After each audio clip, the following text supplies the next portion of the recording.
MP হওয়াটা বড় কথা না। আমি একজন সমাজকর্মী, আমি একজন রাজনৈতিক কর্মী, আমি একজন দায়ী এলাকা। আমি বিভিন্ন স্কুলে মাদ্রাসায় গিয়েছি, হাই স্কুলেও গিয়েছি, প্রাইমারি স্কুলেও গিয়েছি, মাদ্রাসায় গিয়েছি এবং কওমি মাদ্রাসায় গিয়েছি, সরকারি আলিয়া মাদ্রাসায় গিয়েছি, হিফজ মাদ্রাসায় গিয়েছি, মক্তব্য গিয়েছি। বাচ্চাদের সাথে কথা বলার চেষ্টা করেছি, শিক্ষকদের সাথে কথা বলার চেষ্টা করেছি।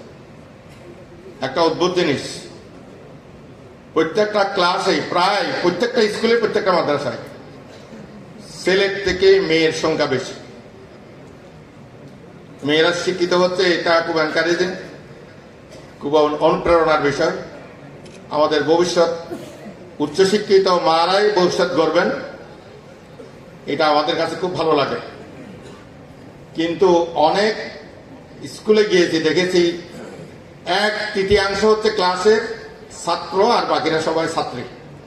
একটা ক্লাসের ভিতরে 3 ভাগের 1 ভাগ হলো ছাত্র, 3 ভাগের 2 ভাগ হলো ছাত্রী। আমি এখানে প্রত্যেকটা ইউনিয়নের প্রত্যেকটা বাড়ির গুরুত্বপূর্ণ ব্যক্তিরা এখানে আছেন।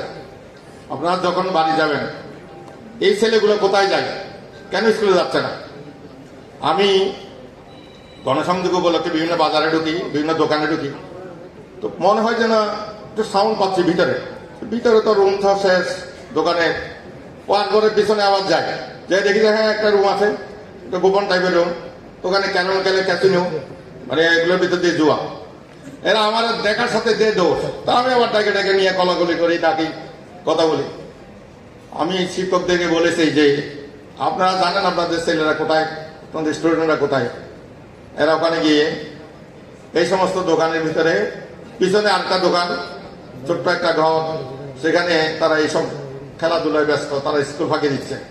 আপনারা গার্ডিয়ানদেরকে ডাকেন, তাদের সাথে কাউন্সেলিং করেন, তাদের সাথে বসেন, তারা কেন স্কুল ফাঁকি দিচ্ছে এগুলো তাদেরকে বোঝান, এবং আপনাদের সাথে যদি একটা সংযোগ গড়ে ওঠে, বাচ্চারা এভাবে নষ্ট হবে না।